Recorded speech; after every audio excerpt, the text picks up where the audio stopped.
improvise, adapt, and overcome. Hello and welcome to another edition of the Carry On Podcast, SITREP edition. I am Brad Colbert, the Iceman, for the week of our Halloween, October 30th. We have a couple of interesting stories that have been noodling around in my brain, and I thought I would pass them on to you. And of course, as always, I'll be accompanied by a glass of brown liquid. First and foremost, we have the shocking announcement that the President of the United States has directed the Department of War, or is the Department of Defense, I can never remember, to immediately resume nuclear testing, which rippled throughout the world. And it was precipitously timed before a meeting with Xi Jinping. And it definitely had the effect, according to the do-outs from the meeting with the Chinese president. The administration had a lot of its agenda items ticked off. And I don't know if that was part and parcel due to the announcement by the president or not, but it obviously didn't seem to hurt. Now, we haven't had a nuclear test since '92. Most of the world has long since abandoned it. And just in case you were keeping score, there are 9 countries that currently possess nukes, at least that we know of. And to go down the list, we're looking at France, the United Kingdom, of course, the United States, Russia, China, Pakistan, India, North Korea, and Israel, although never publicly admitting to owning weapons. It's pretty widely accepted that they do, and we can talk about that another time. All of these countries have at least put their names on a nuclear testing ban.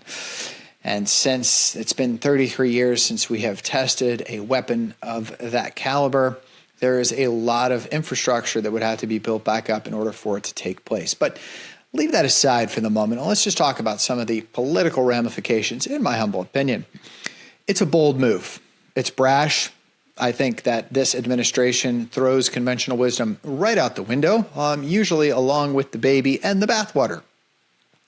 In this case, directing the Department of War to resume testing is right off the bat a little odd, considering they have nothing to do with it. It actually falls under the purview of the Department of Energy, and they have a subset of individuals that are designed to oversee tests like this, which, shocking, they were fired as part of the government constriction.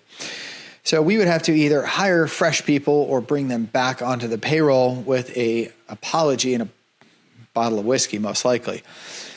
Even if all of that could be put into place, we're still probably 2 to 2.5 years away from doing a test. Now, according to some sources, we could do a political demonstration in as short as a year, but to test anything with any metrics would take the better part of 2 to 2.5 years to plan for.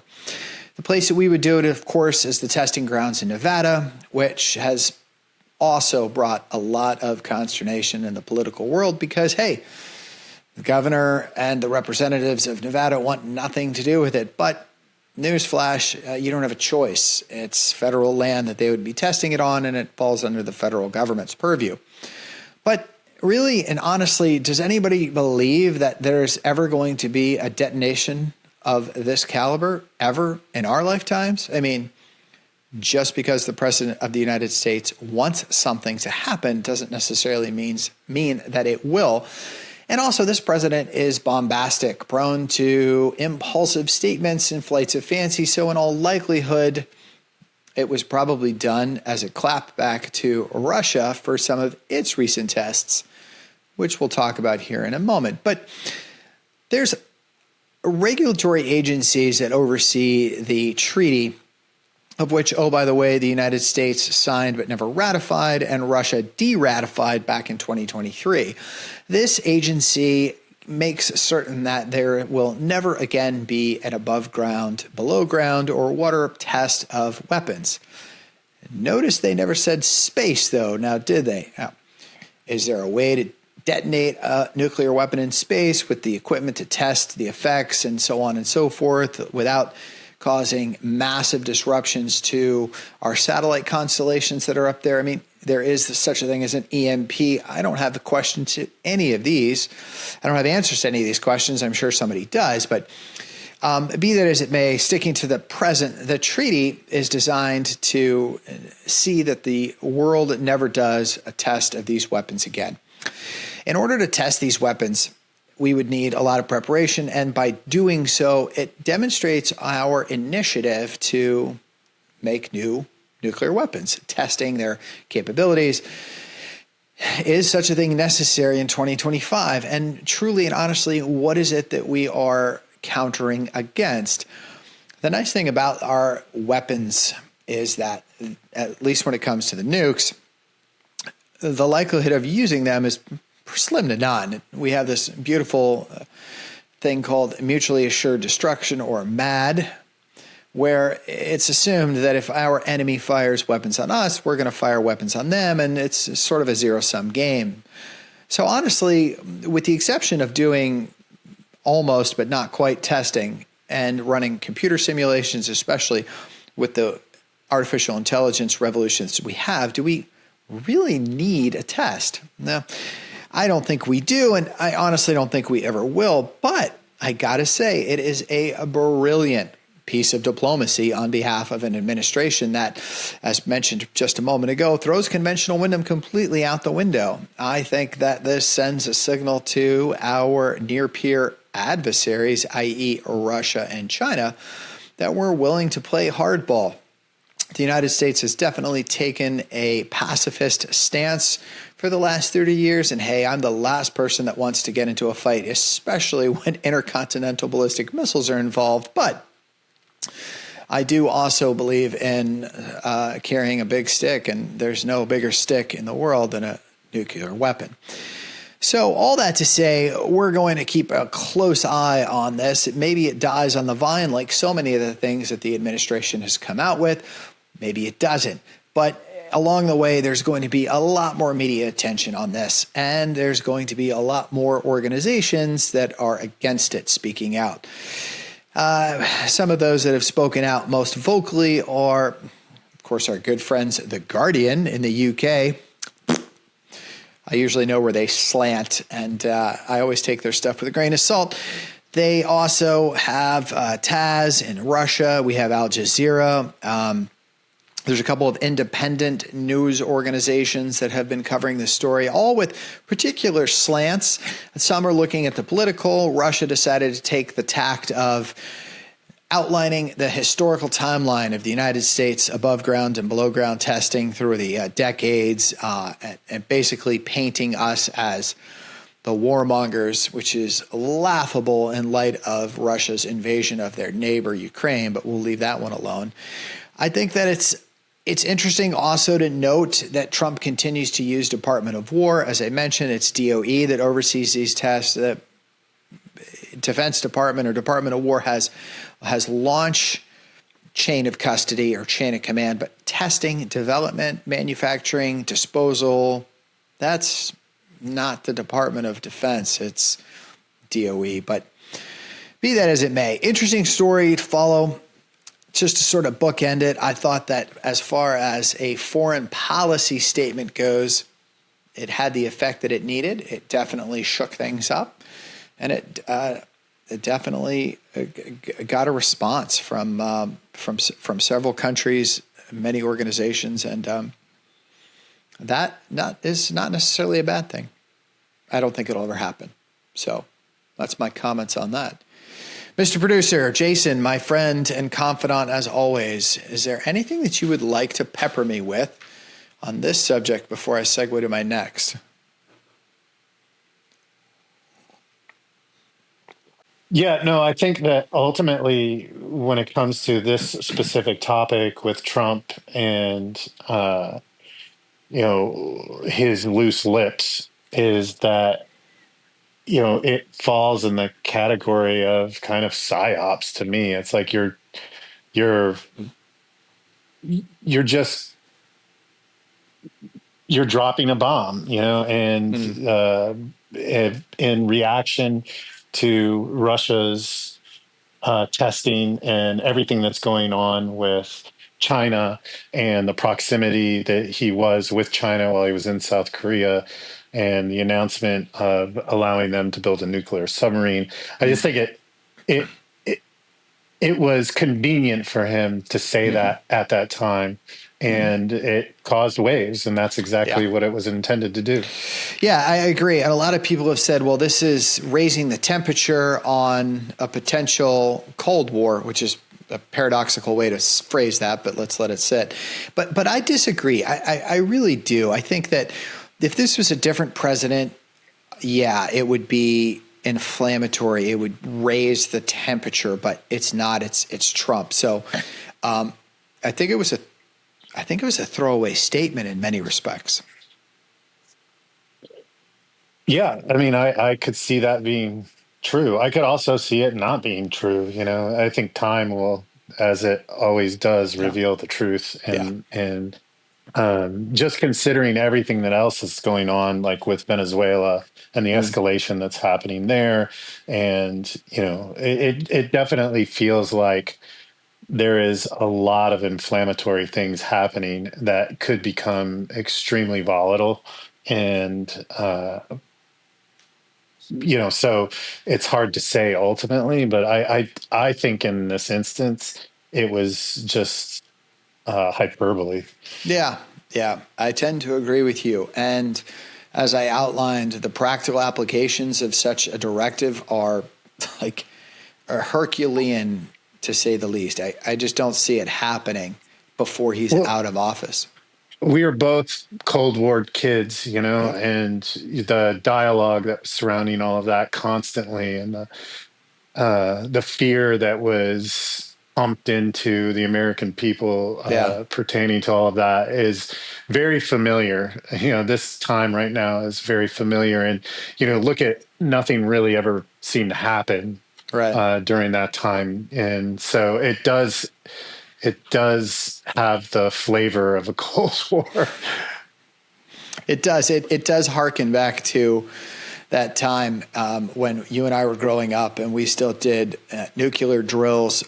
Duck and cover was the preferred way to protect yourself from an atomic blast. I was just telling my daughter that same thing. I was like, because she was asking me questions, and she's 11, and I was like, Yeah. Well, those drills you do for earthquakes in school, we did those about nuclear. That's right. It was just it's just so stupid, because the only thing it would do is just let you kiss your ass before you were vaporized in a millisecond. Exactly. It would just change the position in which you died. Yeah. That's all. A fair point. And it seems like it's a macabre subject to make light of, but listen, the only way that you're going to be able to get through a lot of this stuff is with a little bit of humor and a little bit of whiskey. So you can't take it too seriously. It's either going to happen or it's not. And becoming apoplectic every time this guy opens his mouth it's going to give people an aneurysm, man. You got to learn to look at the to look at the practical, read between the lines before you start having an aneurysm. Yeah, because he's really a master manipulator, and the party has gotten exceedingly good at manipulating, the populace, and it's shockingly easy for them to do, and I think that. That goes back to everything that we've talked about before about how algorithms work, and how people are so divided, and how they're fed the information that they want to be fed, and and they just have a way of getting under the skin of a lot of people, and he likes to troll. That's he likes by to design. troll people. Yep, it's by design. Absolutely. Well, let me talk real briefly about the Russian tests regarding their nuclear-powered cruise missile, which I can't believe that this has come to light, because I've been following this story since 2018 when it first came to light. Back in 2018, or thereabouts, Putin announced publicly that he was developing 8 new strategic weapons. We're not talking tactical. These are strategic. This is designed to be, game changers on a theater level. One of them was a nuclear-powered cruise missile. And I was like, wow, that's funny because, we abandoned ours in 1964 in the 50s during the Korean War, and when things were really heating up with our Russian adversaries, and the Cold War was sort of in its infancy. We noodled around the idea of a nuke-powered cruise missile. In fact, we built one. It was limited testing. It was not used because of a couple of reasons. One, the optics of it were really poor. The fact that we would be flying something like that, it sort of went against the spirit of trying to de-escalate the arms race, even though it's sort of a pithy thing to say because nothing was de-escalated. But we also realized pretty soon that, hey, flying a cruise missile that is leaking radiation is probably not the smartest thing to be doing across U.S. soil. So limited testing, and the project, it was scrapped, but it worked, and it was a viable concept. So fast forward, this is not new. This initiative from Russia to develop a nuclear-powered cruise missile goes back to the 70s. They were looking at some of the things that we were doing, and they were trying to match us weapon for weapon, and this is where that came from. It was abandoned when the Soviet Union collapsed, and then back in 2017, probably before then, when Putin was probably going through a box of file folders down in the sub-basement level 2B, comes across these blueprints for this weapon and drags it back into existence through sheer force of will. And it had some bumps along the way. It was found out later that in 2019, 5 scientists that were working on it died. There was a horrific accident. All 5 of them died. I don't know the details of what happened that caused them to die, but they're dead. They were given a Russian medal for their bravery, a funeral, all kinds of tea and medals, and then they marched on to finish this project. And so it was revealed way back then. It did have a successful test flight fairly recently, October 22nd, if I'm not mistaken. And according to their sources, it flew for about 15 hours. Now, there's competing beliefs on what the power source is. Is it a ramjet or scramjet style engine, in which case it is littering the atmosphere with radioactive waste as it flies? I don't know where they're flying it, but this stuff, it's not a short half-life. It's going to be around for a while. The other thing is the practicality of such a weapon. It's not a game changer in the sense that, yes, it can fly for an theoretical unlimited time, but a couple of things. One, there's a lot of doubts about that. Is it truly able to fly in an unrestricted amount of time? And if so, what about all the other supporting components, the oils, the lubricants, and the hardware components? Can they handle operating for an indeterminate amount of time? The method of propulsion is definitely going to influence what the answer to that is. If it's a ram or a scram, or if it's a conventional engine that is just being powered by a nuclear engine, a nuclear power plant, I don't know. There are probably some smart people out there that are theorizing this. From what I've been able to read on the open source pages, there's basically 2 competing schools of thought, and the ones that I mentioned are it. Both of which still don't take away from the fact that although the nuclear power plant will run as long as its fuel source allows it to, which is theoretically forever, the rest of the components can't handle it. I mean, there's vibration, there's turbulence, there's shear. It's still an airfoil. It's still flying through the atmosphere. It's susceptible to all kinds of things in flight. But also, the longer it flies, the easier it is to track. whether that's satellite, whether that's terrestrial.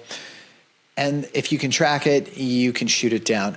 Now, if you want to try and use it as an ICBM, which is what they're, touting it as, then yeah, it's going to provide a challenge, a almost insurmountable challenge to a defender to shoot down, because it doesn't follow a traditional flight path. It is able to fly nap of the earth. I mean, we're talking 150 feet above the ground.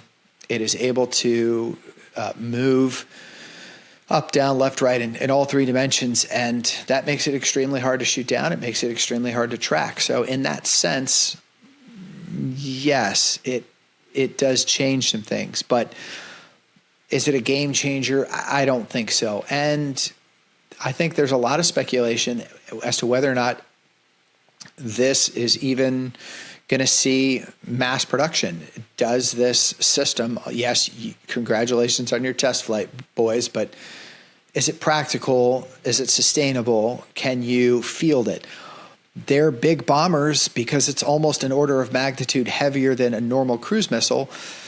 It can't take it. It has to be fired currently from a ground-based launcher, which limits it. It would be a lot easier to fire it from a bomber or something that can be constantly maneuvered. Yes, it's going to be mounted on a transporter erector launcher, which allows it to drive around, but it's still going to offer some limitations. So I don't know if this is necessarily that big of a deal, except for the fact that it's good red meat for the home country, the motherland. The Russian people are going to eat this up.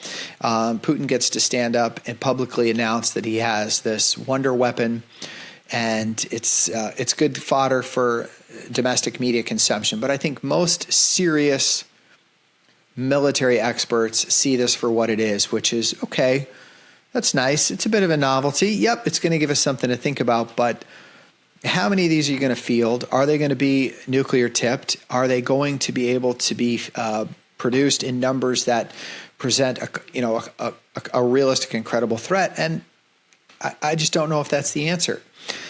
In conjunction with that, he did fire a nuke-powered underwater drone / torpedo.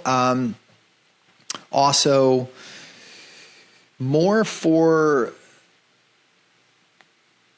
pomp and circumstance than anything else. I think that this is signaling that it is part of their nuclear readiness and their nuclear strategy. Remember, a couple of weeks ago, they challenged the world by testing their command and control, their readiness, basically doing a mock drill for their nuke forces. And it was probably not a bad thing. I mean, considering the fact that they are the people that I trust almost the least with a nuclear weapon. They come right after Pakistan and India. It doesn't bother me at all that they're making sure that the chain of command works, the communications work, that the lights turn on and the switches are lubricated. But as far as firing a ballistic missile, a nuclear-powered ballistic missile, or a nuclear-powered torpedo, it's really just pomp and circumstance, I think. But highly visible launch. And a lot of things can go wrong. When you're firing something like this, the potential for it to go high order, I don't think this one was live. In fact, I would be shocked if it was. But it can blow up on launch. It can have a lot of things go wrong. We've seen North Korea and a lot of its testing have accidents, and it would be extremely embarrassing for Moscow. So I think they put a lot of work into this and making sure that it didn't and that everything went right. But because it's so highly visible, there's a lot of political fallout. There's a lot of organizations around the world that are looking at this and asking, are we really doing this? Are we really starting up the arms race again? Because I thought, if I was keeping score, that Reagan pretty much buried this issue by outspending the Soviet Union and really forcing the collapse. I mean, that if you look at the history of the Cold War, it was not won as much as they lost. We simply outspent them. Capitalism is a better economy. I think it's a better system of commerce. And their socialist government, their communism, it didn't hold up, and I think they imploded, and that's truly what happened. So here we are, decades later. Are we really going to start doing this again? It's they suspended the strategic arms treaties that the rest of the Western world signed. They are basically proven time and time again that they're not going to cooperate with reductions, with any arms control treaties. They're not going to abide by them. And as evidenced by these tests, I think that it's apparent they're not going to anytime soon. It also sends a signal, especially in light of the war with Ukraine, that they are a threat to NATO and that they are still very much capable of defending their territory, defending their interests. It is in many ways forced posturing. I don't think that they particularly appreciate our continued involvement in Ukraine. I would assume that they would love this whole thing to be over by now. And any excuse that they can to show that they're still very much a first world power is not going to be wasted. So it's funny that this has happened, because it's something that I was interested in, 5-7 years ago, and it's now come into the popular press once again. And it's kind of I don't want to say it's a nothing burger, because although from a hardware perspective, it's still a weapon and it's still a pretty good one, but on a strategic level, is this really tip the scale in any believable way? Or I don't think so.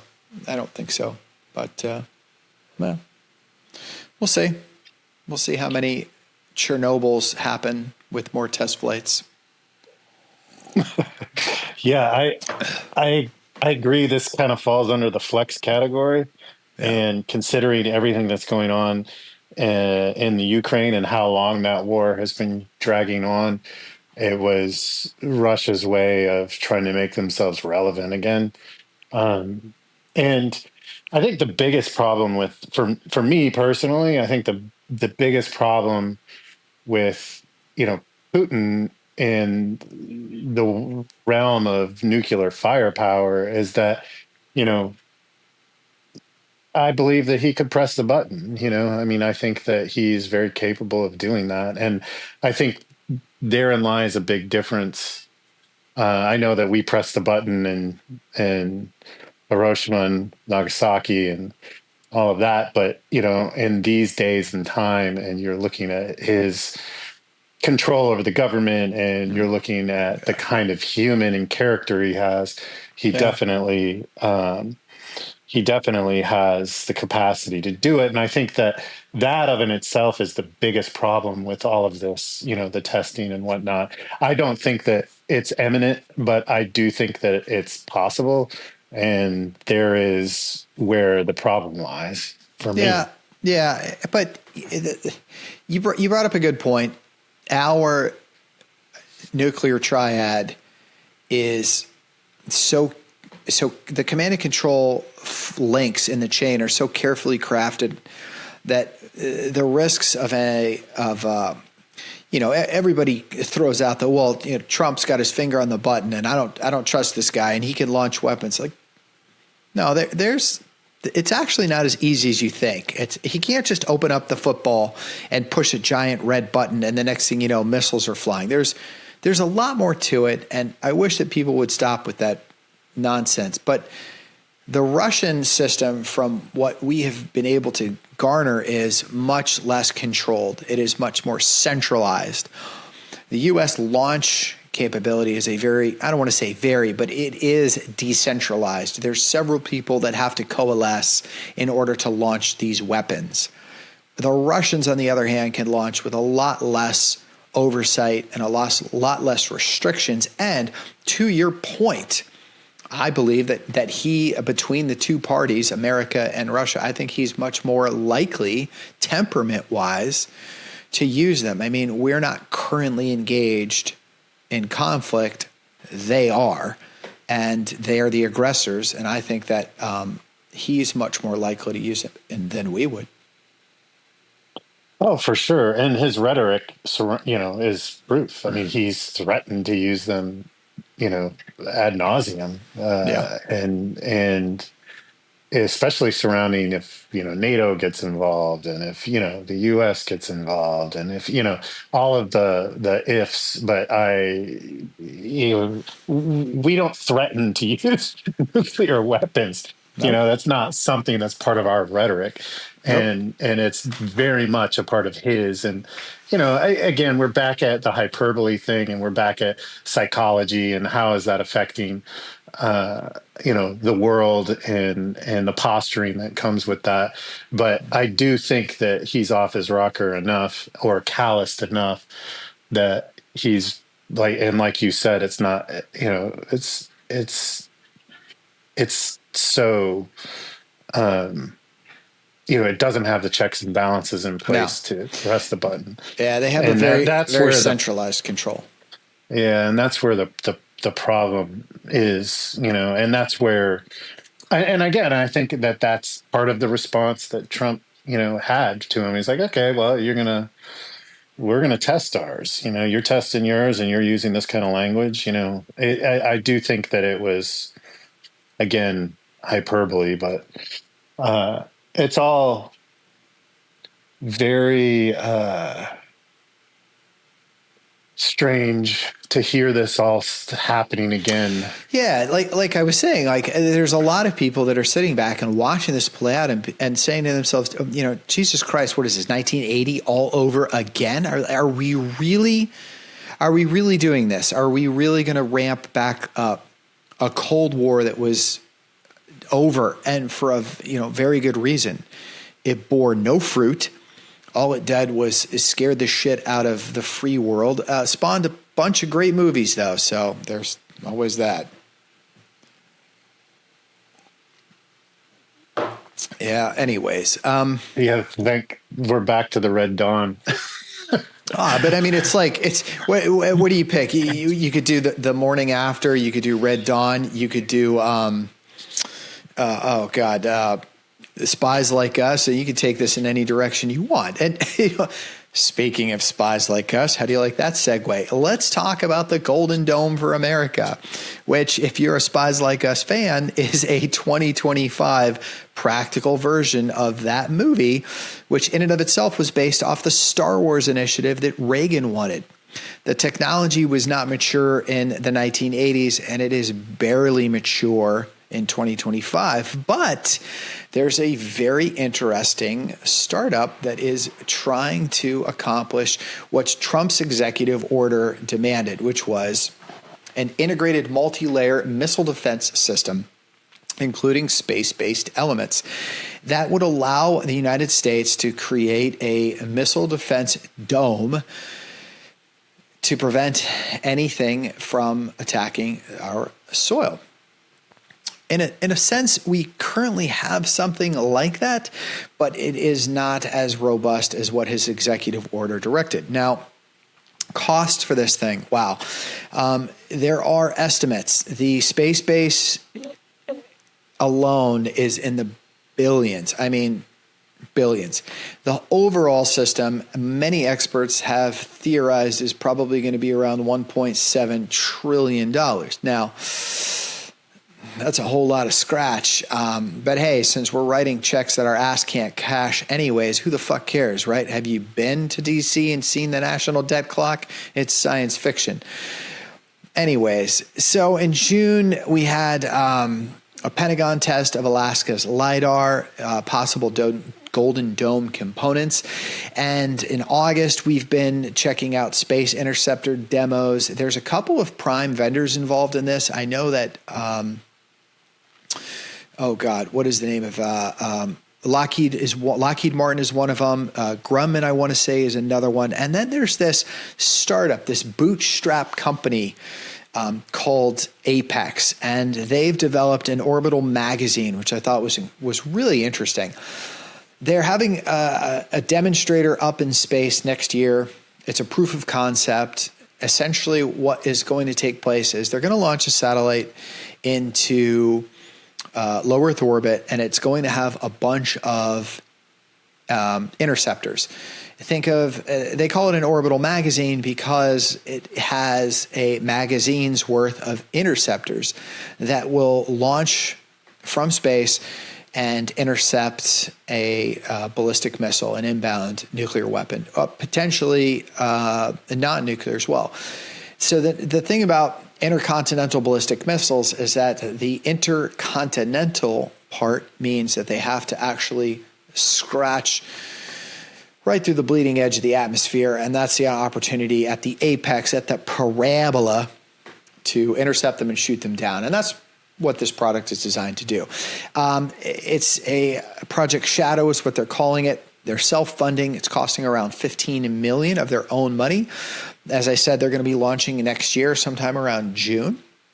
They're going to be demonstrating space-based interceptors. Now, these will not be live for this test, but they're going to at least demonstrate the command and control, thermals, hosting, and deployment. And all of that is going to be one piece of an overarching Golden Dome infrastructure. I think it's novel. I think that I mean, first off, I'm a huge fan of space, and I definitely think that it is, here we go with the cliche, the final frontier, or at least the next frontier. Putting our satellites in space since, the 60s has seen a proliferation of technology since then and counter technology. So we have anti-satellite missiles. They exist. It's a thing, and it is by many considered to be a first strike weapon.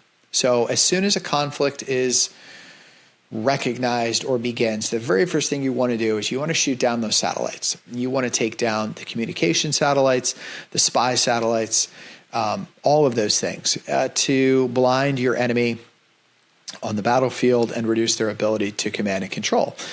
So in addition to ground-based satellite missiles, they have space-based satellite killers. These are basically satellites that are put up there to destroy other satellites when that event comes. I think that this space-based magazine, this orbital magazine designed to intercept terrestrial weapons, is probably going to be targeted almost immediately. And I'm not the first person to think about this, so it's curious to know what's going on behind the curtain. What are the defense mechanisms that this orbital magazine is going to have? Is it going to be able to defend itself? And if so, how? I think that is absolutely the next battlefield for the planet, is controlling space, controlling your opponent's ability to maneuver in it, to project power through it, and to occupy it. So basically, this system, if it works, could be one of many components that comprise a Golden Dome. I hate that word, by the way. We need to come up with something else. But there's a lot of limitations. The technology is still not mature. We're talking a boatload of money, I mean, in the billions. And when you talk about products like this, the cost is infinitely higher to maintain it. The very first thing that you want to look at when you're fielding a new weapon system is not necessarily the lethality of the weapon. It's the logistics. Can we maintain it? What happens if it breaks? How do we repair it? What happens when new technology needs to be added? Now, I'm not just talking about firmware, but I'm talking about hardware. If it's a tank, if it's a battleship, if it is a gun, you just fix it. If it's something in space, you got to fly up there and you're going to have to take care of it in person. And that's exponentially more expensive. So I think this is exciting from an engineering standpoint. I love seeing private commercialization of space because NASA and other government-funded space programs have been abysmal. I am a huge, huge fan of us pushing out of the atmosphere to the moon, the asteroids, Mars, whatever the case may be. But right now, Earth has all of its eggs in one basket, and as we've been talking about all night, it takes some idiot with the ability to launch a nuclear weapon to pretty much eradicate the species. So I'd like to spread those species around as much as we humanly can. This is an interesting strategic capability, but here's the wrinkle. So remember earlier I talked about mutually assured destruction. Well, it only works if both sides are equally balanced. As soon as one side shows that they have a strategic advantage, it negates that status quo. It is no longer mutual. You have shown that you have an advantage. Now, I am at a disadvantage. To eliminate your advantage, I may strike first. At the very least, I have to find a way to neutralize your advantage. And that is an arms race. When it comes to things like nuclear weapons, I think the whole planet has pretty much agreed that that's insane to have an arms race for nuclear weapons. Now, I'm very pragmatic. I don't for an instant think that war on this planet is ever going to stop. In fact, not 1 year in all of recorded history has the planet ever been at peace. Not 1 year. Yeah, a while back there was some theory that we had about, 50 to 100 years of peace. And that's actually was debunked many years ago. Between rival warlords, despots, tyrants, and your good old-fashioned guerrilla, we've been killing each other very successfully since we first crawled out of the cave.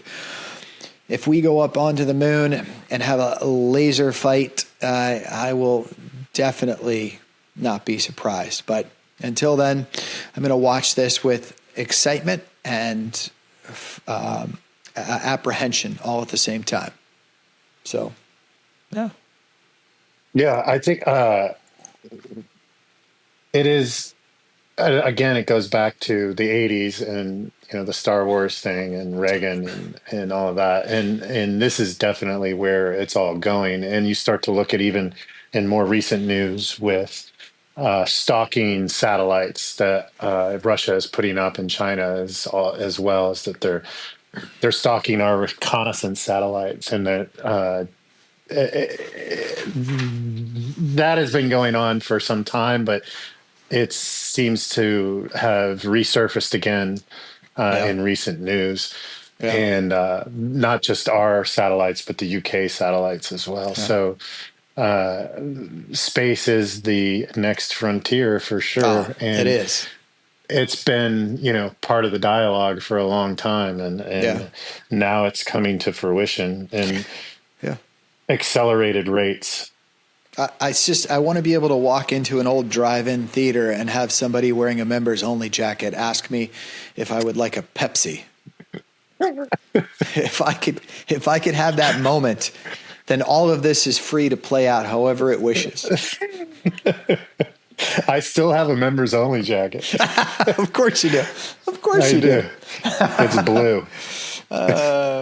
And I will never get rid of it. No, I don't think you should. I mean, that stuff is still extraordinarily fashionable. Yeah.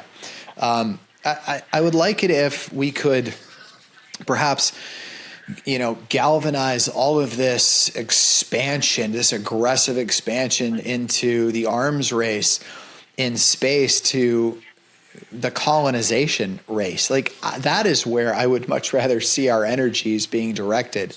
I like the idea in theory of a golden dome. And again, I fucking hate that term, but until somebody gives me something else, let's call it that.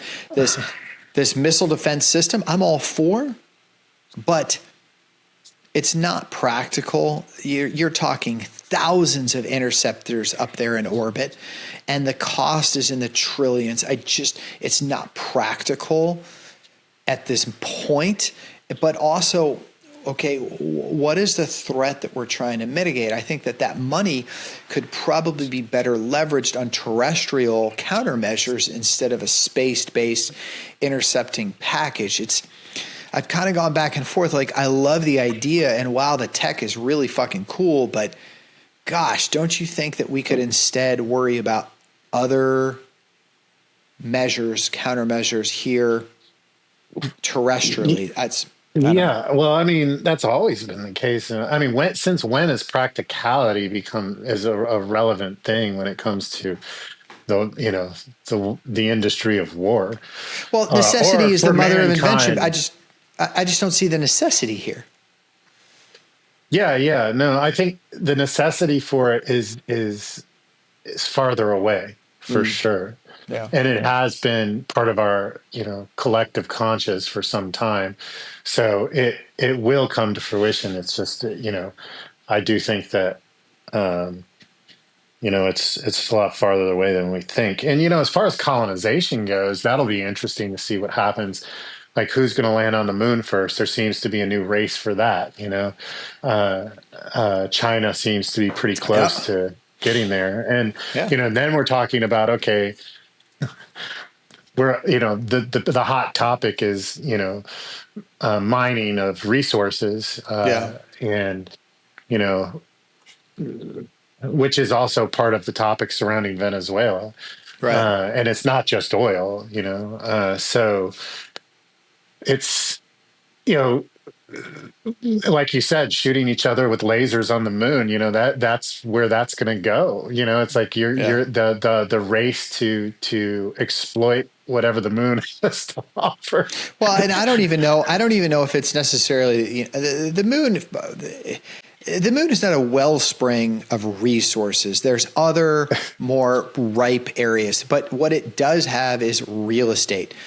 And it's an interesting thought experiment to have when we do colonize it. How do you define territory? Who is it recognized by? Is it recognized as international borders the same way that it would be down here on Earth? Do we have to come up with a planetary body that regulates where the borders are drawn on the moon? And I liked the Apple Plus series For All Mankind. If you haven't seen it, it's amazing, and you definitely need to see it. But everything we're talking about plays out in this show. How do you establish borders and then enforce those borders? What are the consequences of enforcing them? And I think that I don't want to say it is unfortunate because, again, that's sort of trite, but it is sort of sad that this is the pinnacle of the human race at this point, where we pour this amazing amount of technology and we're deciding how we can keep each other from blowing us up. Yeah, it is pretty fascinating. And, the moon in general is it's we don't know what kind of resources, mineral wise and whatnot that is there. There could be a very valuable resource there. But I guess it would be more of a jumping off point or a port, a port. Yes. A port. Yes. For going to, Mars or whatever. Yeah. But, ownership is just so weird. It's first, because we were here first. We own it. This is our section. And it's well, it's pretty big, so we landed here too. And all right, this is our section. And then it just gets weird. It just gets weird. I think it's going to get weird and wonky. And here's the beautiful thing about it, my friend, is that you and I are probably going to be in nursing homes by the whole time this whole thing plays out anyways. I love Musk's enthusiasm for getting folks to Mars, but hey, bro, it's not going to happen anytime soon. It's just not. No, he has a hard time getting rockets out of the atmosphere, Yeah. So, I don't see how you're going to come up with the resources to actually, because, getting there is one thing, you have to, there's a lot of infrastructure that has to go into place because it's not an atmosphere in which we can survive. Yeah. Yeah. So You're right. You're right. It's fun. So for the Halloween week, I think that was scary enough. We talked about nuclear weapons. We talked about posturing. We talked about space-based weaponry and intercept capabilities. And we will bring you another fresh round of debate, conversation, of course, my opinion at large next week, and then the first November edition of the Carry On SITREP edition. So that's all for now. I am Brad Colbert, the Iceman, and as always, stay frosty. Improvise, adapt, and overcome.